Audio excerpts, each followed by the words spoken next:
ಚಿಂದಿ ಉಡಾಯಿಸೋ ಖಾರ ಬಣ್ಣ ರುಚಿಯನ್ನು ನೀಡುತ್ತದೆ. ಆಚಿ ಮೆಣಸಿನ ಪುಡಿ ಚಿಂದಿ ಉಡಾಯಿಸೋ ಖಾರ ಬಣ್ಣ ರುಚಿ. ವಿಜಯಪುರ ಜಿಲ್ಲೆಯಾದ್ಯಂತ ಭಾರೀ ಮಳೆಯಾಗಿದೆ. ಶಾಲಾ ಕೊಠಡಿಗೆ ನುಗ್ಗಿದೆ ಮಳೆ ನೀರು. ಕೊಚ್ಚಿಕೊಂಡು ಹೋಗಿದ್ದೇವೆ ಶಾಲಾ ಸಾಮಗ್ರಿಗಳು.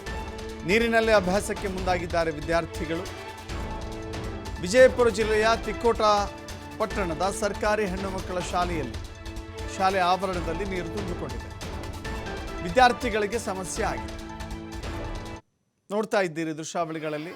ಭಾರೀ ಮಳೆಯ ಕಾರಣಕ್ಕಾಗಿ ಶಾಲೆಯ ಆವರಣದಲ್ಲಿ ದೊಡ್ಡ ಪ್ರಮಾಣದಲ್ಲಿ ನೀರು ಹೇಗೆ ತುಂಬಿಕೊಂಡಿದೆ ಅಂತ ಹೇಳಿ. ಕಾಲಿಡಲಿಕ್ಕೂ ಮೈದಾನದಲ್ಲಿ ಜಾಗ ಇಲ್ಲ. ಶಾಲೆಯ ಮೇಲ್ಭಾಗದಲ್ಲೂ ಕೂಡ ನೀರು ಬಂದಿದ್ದಾವೆ. ಶಾಲೆಯ ಕೊಠಡಿಗೂ ಕೂಡ ನೀರು ನುಗ್ಗಿದೆ. ಒಂದು ರೀತಿ ಕೆರೆಯ ಅಂಗಳದಲ್ಲಿಯೇ ಇರುವಂಥ ಶಾಲೆ ಅನ್ನೋ ರೀತಿಯಲ್ಲಿ ಕಾಣಿಸ್ತಾ ಇದೆ. ಶಾಲೆಯ ತುಂಬೆಲ್ಲ ನೀರು, ಕೂತ್ಕೊಳ್ಳೋಕೆ ಜಾಗ ಇಲ್ಲ, ನಿಂತ್ಕೊಳ್ಳೋಕೆ ಜಾಗ ಇಲ್ಲ. ಮಕ್ಕಳಿಗೆ ವಿದ್ಯಾಭ್ಯಾಸ, ಪಾಠ, ಪ್ರವಚನ ಏನೂ ಇಲ್ಲ. ಶಾಲೆಯ ಕೊಠಡಿಯ ಒಳಗಿನ ದೃಶ್ಯವನ್ನು ಕೂಡ ನೋಡ್ತಾ ಇದ್ದೀರಿ. ಇದು ತರಗತಿ ಕೊಠಡಿ, ಕ್ಲಾಸ್ ರೂಮ್ ಒಳಗೆ ಎಲ್ಲ ತಮ್ಮ ಊಟದ ಅಥವಾ ಪಾಟಿ ಚೀಲಗಳನ್ನು, ತಮ್ಮ ಬುಕ್ಸ್ಗಳನ್ನು ಟೇಬಲ್ ಮೇಲೆ ಇಟ್ಟಿದ್ದಾರೆ. ಕೂತ್ಕೊಳ್ಳೋಕೆ ಜಾಗ ಇಲ್ಲ, ನಿಂತ್ಕೊಂಡೇ ಇದ್ದಾರೆ.